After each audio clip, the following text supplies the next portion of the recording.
ایک شخص نے 20 سال اللہ کی عبادت کی اور پھر 20 سال اللہ کی دہلیز سے دور چلا گیا، اس کے حکموں کو توڑتا رہا، اس کی راہوں سے فرار ہو گیا۔ 40 سال کی عمر ہوئی، آئینے کے سامنے آ کے کھڑا ہوا، داڑھی میں کچھ سفید بال نظر آئے تو آنکھوں میں آنسو اتر آئے کہ اب تو بوڑھا ہو گیا ہے، اب تو تیری یاداشت کمزور ہو رہی ہے۔ جب یہ یاداشت کمزور ہونا شروع ہو جائے، داڑھی میں سفید بال آ جائے، کمر میں خم آ جائے، تو صاحب وہ سمجھو کہ موت کا فرشتہ قریب کھڑا ہے۔ اس نے داڑھی میں سفید بال دیکھے تو رونے لگا اور کہتا ہے یا اللہ تیری نافرمانیوں میں زندگی گزار دی اور آج میں واپس آنا چاہتا ہوں، اگر میں پلٹ آؤں تو میرے ساتھ سلوک کیا کرے گا؟ حاطب سے آواز آئی تو نے 20 سال میری فرما برداری کی، میں نے تیری عبادت کو قبول کیا، پھر 20 سال تو نے مجھے ناراض کیا، میری دہلیز سے دور چلا گیا، میری چوکھٹ سے بھاگ گیا، میں نے تیرا انتظار کیا، میں نے تجھے مہلت دی، کہا آج تو 40 سال بعد میرے پاس آ گیا ہے، تو آ گیا ہے، تیرا رب بڑا رحیم ہے، تیرا رب بڑا کریم ہے، تیرے ماضی کے سارے گناہوں کو میں معاف کرتا ہوں۔ آج معذرت کریں گے تو وہ معاف کرے گا۔ دیکھیے بنی اسرائیل میں ایک جوان تھا جس کا نام کفل ہے، اور کفل کسی شریف آدمی کا نام نہیں، بہت بڑا بدماش تھا، اور اس کی بدماشی کیا ہے؟ وہ غریبوں کی بیٹیوں کو لوٹتا تھا۔ ایک دفعہ اس نے 60 دینار میں کسی مجبور بیٹی کو خریدا، خلوت میں اس کے پاس گیا، دیکھا تو وہ رو رہی تھی۔ کفل سمجھتا تھا کہ میرے پہلو میں آنے والی ہر بیٹی بے غیرت ہوتی ہے، لیکن یہاں برستے آنسو دیکھے تو قلب سوال کرتا ہے کہ کیوں رو رہی ہو؟ اس بیٹی کا جواب سنی، اس نے کہا کفل شوق سے تو نہیں آئی، بھوک لے آئی ہے، مجھے غربت تیرے تک لے آئی ہے۔ یہاں رک کر کے ایک جملہ عرض کروں گا، جب مالدار لوگ، جب سرمایہ دار لوگ، جب وڈیرے لوگ غریبوں کا حق نہیں نہ دیتے تو پھر غریبوں کی بیٹیاں نیلام ہو جاتی ہیں۔ یہ ڈائمنڈ منڈیاں، یہ بازار حسن، یہ کوٹھے، یہ کنڈریاں اس وقت بنتی ہیں جب ہم ان کا حق نہیں دیتے۔ آج فخر ہے، بہت بڑے جگیردار ہیں، بہت بڑے زمیندار ہیں، تجوریاں خزانوں سے بھری ہوئی ہیں، اور ہم نے ان کے منہ بھی کھولے ہیں، پیسہ پانی کی طرح بہاتے ہیں، اور معاشرے میں ہم دریا دل مشہور ہیں، لیکن دولت کہاں لٹاتے ہیں؟ جہاں نفس کو حظ ملتا ہے۔ میرا تعلق ایک دیہات سے ہے، اور یہ بھی دیہات نمائیں، ایک چھوٹا سا دیہاتی ہے۔ ہمارے دیہاتوں میں میلے ٹھیلے کا ماحول ہوتا ہے، کتوں کی لڑائی آئی تو 50,000 وہاں دے دیا، کرکٹ میچ آیا تو 1 لاکھ کا انعام وہاں دے دیا۔ جہاں نفس کو حظ ملا دولت کا منہ وہاں کھولا۔ جہاں دولت لٹانے سے اللہ راضی ہوتا ہے، اس کی رحمتیں برستی ہیں، وہاں غفلت کی پٹی۔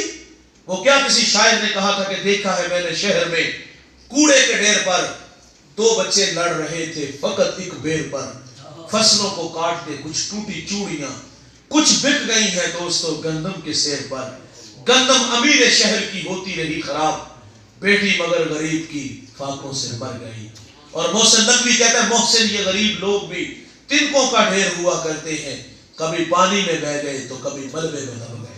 اور ہمیں یہ معاشرے میں پھیلے ہوئے دکھ نظر آئے، ہم نے دولت ہجڑوں پہ لٹا دی، ہم نے کتوں کی لڑائی پہ لٹا دی، ہم نے شراب خانے پہ دولت لٹا دی۔ ہمیں یہ معاشرے میں پھیلے ہوئے دکھ کیوں نہیں نظر آتے؟ ہمارے گجرانوالہ دھلا چوک پہ ایک بوڑھا دن دہاڑے آٹے کا تھیلا اٹھا کے دوڑ لگاتا ہے، نحیف تھا، 2 قدم چلا، لوگوں نے پکڑا اور خوب زد و کوب کیا۔ بعد میں سوال کیا بوڑھے یہ جرت کیوں کی؟ اس بوڑھے کی آنکھوں میں آنسو آ گئے۔ اس نے کہا 1 ہفتہ ہو گیا میں اس چوک میں آ کے کھڑا ہوتا ہوں، اور مجھے بوڑھا سمجھ کے لوگ چھوڑ کے واپس چلے جاتے ہیں، اور جب خالی ہاتھ ڈبہ لے کے گھر جاتا ہوں نا تو بچے مجھے سوالیہ نظروں سے دیکھتے ہیں، تو میں بچوں کا سامنا نہیں کر پاتا۔ آج بچوں سے وعدہ کر کے آیا تھا کہ آج دہاڑی ملے گی، محنت کر کے آؤں گا تو رات کو آٹا لاؤں گا اور سیر ہو کے روٹی کھانا۔ کہا آج بھی میں چوک میں اکیلا کھڑا رہا، سب مزدور چلے گئے، اور آج بچوں کی بھوک دیکھی نہیں گئی اور چوری کرنے پہ آمادہ ہوا۔ ہمیں یہ معاشرے میں پھیلے ہوئے دکھ کیوں نہیں نظر آتے؟ یہ غربت کی وجہ سے، بھوک کی وجہ سے جب تم مر گئے نا تو محلے میں بڑے سخی نظر آتے ہیں۔ کوئی 22 گز کا لٹھا لے آتا ہے، اور یار جب وہ زندہ تھا پہ بند لگے کپڑے پہنتا تھا، ایک ہی اس کے پاس لباس، اس کو ہی دھوتا تھا، اس سے ہی نماز پڑھتا تھا، اس وقت وہ سخی کہاں تھا؟ سر اٹھا کے بھی سر جھکا کے بھی جو چلنا سیکھو، نیچے بھی دیکھو، اپنی ہمسائیگی میں مرتے ہوئے لوگ بھی دیکھو. جب لباس کی ضرورت تھی تو اس وقت دیا نا. اور ہم یہ بھی دیکھتے ہیں کہ کوئی دیگے چڑھا رہا ہوتا ہے 2-4 جو ہے نا وہ محلے میں اس سخی سے کہتا ہوں اس وقت کیوں نہ کھانا کھلایا جب اس کو ضرورت تھی. آج مر گیا تو اس کو کھانا پیش کر رہے. زندوں کی قدر کرنا جانو.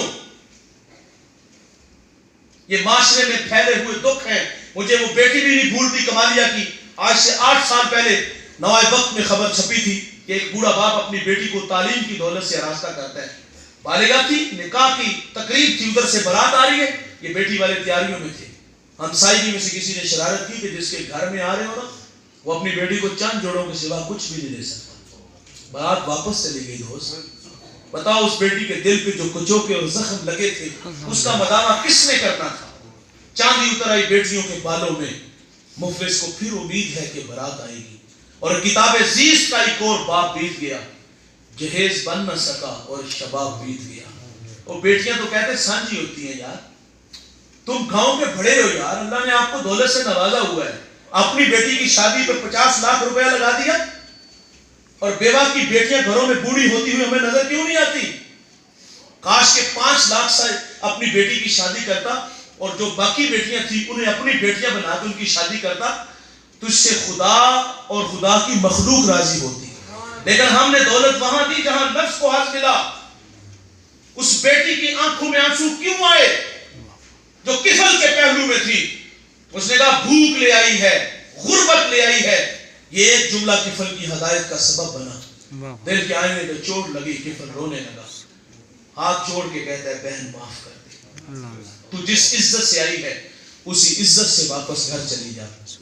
اور میرے لیے دعا کر کے میں بڑا ہی کتا انسان ہوں، اللہ مجھے معاف کر دے. وہ بیٹی گھر چلی گئی، ادھر تقدیر کا قلم چل گیا. اسی رات کفل کو موت آ گئی. صبح ہوئی تو زمانے نے کفل کی دیوار پہ یہ لکھا ہوا پڑا تھا کہ اللہ نے کفل کو معاف کر دیا. جو مرنے سے پہلے آ جائے یہ وعدہ ہے اس کا. علامہ سعدی کہتے ہیں کہ ایک بوڑھا ہر سال حج کے لیے جاتا تھا. ایک دفعہ کسی نوجوان کو ساتھ جانے کا اتفاق ہوا. بوڑھے نے لبیک کہا، ہاتف سے آواز آئی لا لبیک.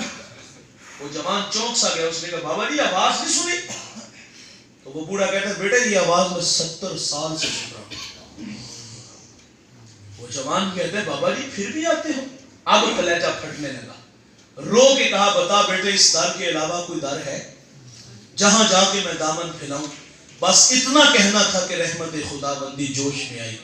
ہاتف سے آواز آتی ہے جا بوڑھے ہم نے تیرے 70 کے 70 حج قبول فرما. جو معافی مانگ لیتے ہیں اللہ انہیں معاف کر دیتا ہے. موسیٰ علیہ السلام عرض کرتے ہیں ایسی امت کو پڑا ہے وہ گناہ کا ارادہ کریں گے، ارادے سے گناہ نہیں لکھا جائے گا. فطرت میں بھول جانا ہے، ہو جائے گا تو لکھا بھی ایک جائے گا. اے اللہ وہ امت میری امت بنا دے. فرمایا کالا تل کا امت و احمد. فرمایا موسیٰ وہ تو میرے پیارے احمد کی امت ہے. 9 سوال تھے، ہر سوال پہ ایک ہی جواب ملا. تو آخر پہ کیا عرض کرتے ہیں؟ ٹھیک ہے اللہ وہ امت میری نہیں بنانی تو نہ بنا، مجھے ہی اس محمد کا امتی بنا دے. تو کیوں نہ کہیں یہ میری خوش قسمتی میں تیرا امتی. یاد ان کی نہ بھولو نیازی کبھی، وہ کہیں امتی تو بھی کیا یا نبی. یار حضور نے اس امت میں 63 برس گزارے ہیں. تھوڑی سی توجہ چاہوں گا. اور ایک لمحہ بھی ایسا نہیں کہ حضور نے ہمیں بلایا ہو. حضور کو جب مرکز نور میں رکھا گیا، فضل بن عباس کہتے میں نے دیکھا حضور کے لب حرکت میں تھے، کان قریب کر کے سنا تو حضور اس وقت بھی فرما رہے تھے اے اللہ میری امت کی مغفرت فرما. جوانوں وہ لمحے یاد کرو جب میرے نبی پر عذاب کی آیتیں اتری تھی. رنگ متغیر ہو گیا. آپ مجمع صحابہ سے اٹھے اور باہر چلے گئے. صحابہ سمجھے شاید حضور کسی حاجت کے لیے گئے. تھوڑی دیر انتظار کیا، حضور تشریف نہ لائے تو صحابہ نے تلاش کرنا شروع کر دیا. 1 دن 2 دن، حتیٰ کہ تیسرے دن کا سویرا طلوع ہو گیا. منبر اداس ہے، گلیاں اجڑ گئی ہیں. بلال حبشی مدینے کی گلیوں میں چیخے مار مار کے روتا ہے. واصف علی واصف کہتے ہیں شرم مکان کا نہیں ہوتا مکین کا ہوتا ہے. وہ تو یسرب تھا، بیماریوں کا گھر تھا. سونے محمد کے قدم لگتے ہیں, اللہ مدینے کی خاک میں شفا رکھ دیتا ہے. سیدہ فاطمہ گھر میں غشی پر غشی آ رہی ہے. صحابہ جنگل میں چلے گئے.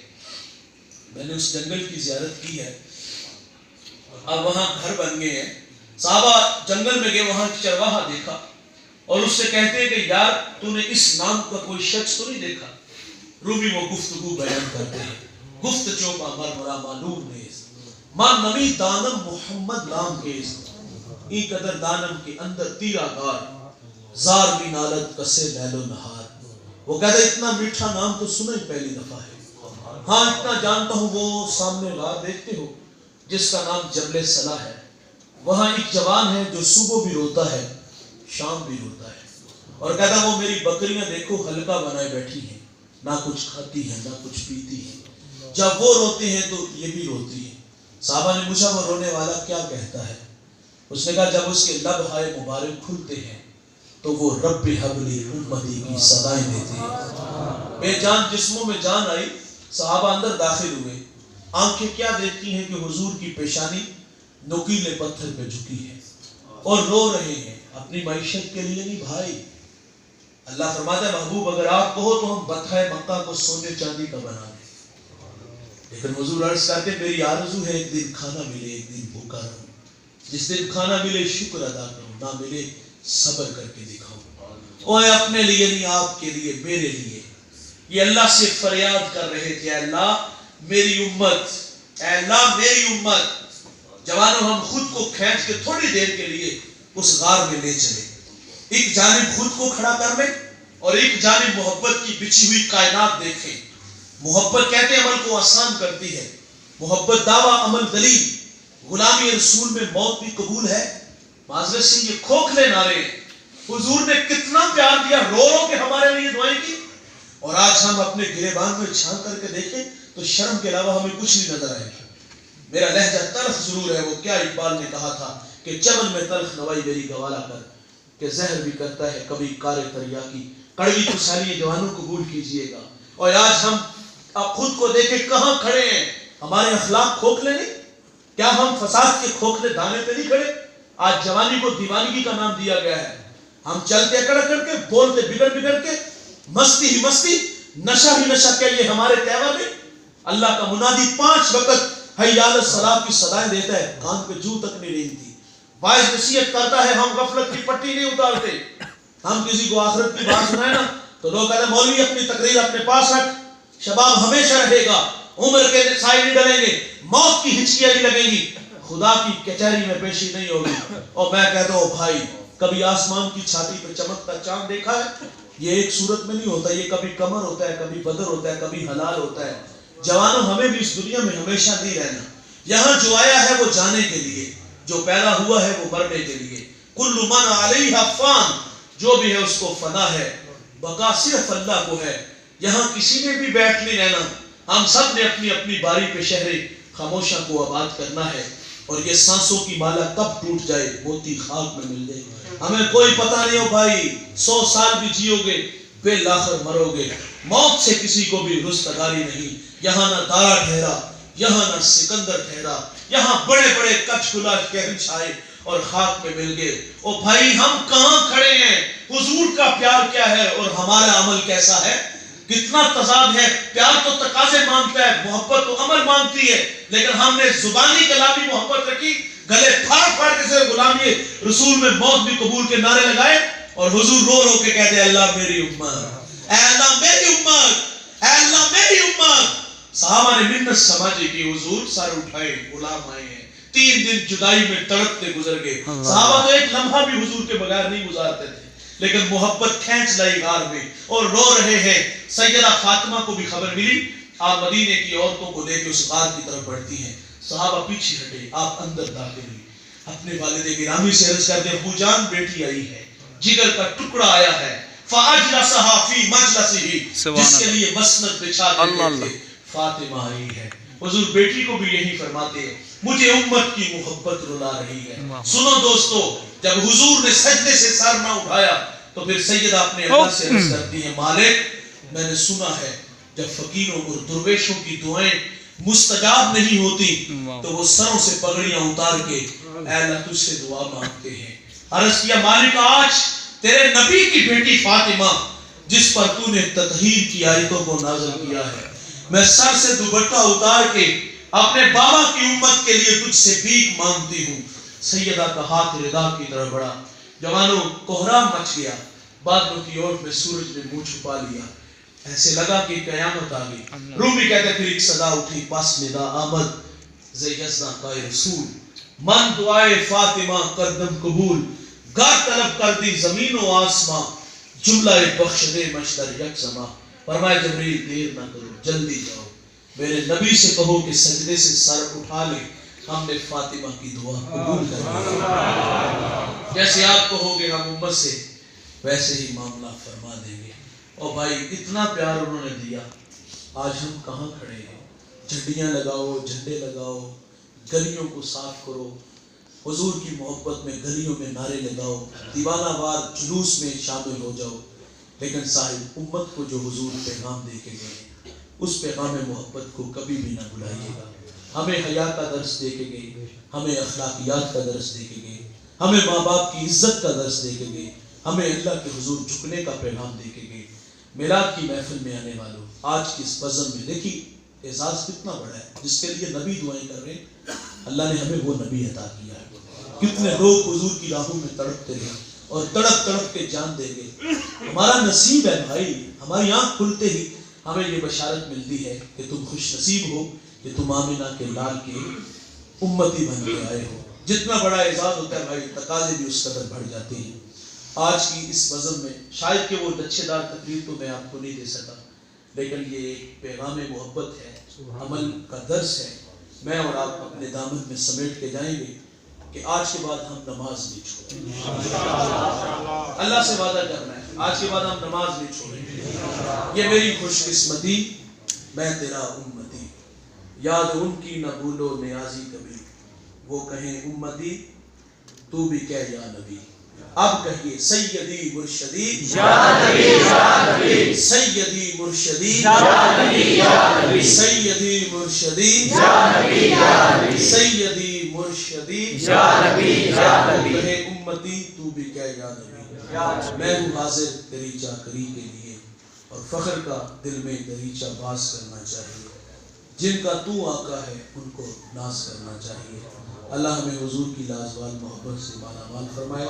میں شکر گزار ہوں فہد بھائی دیگر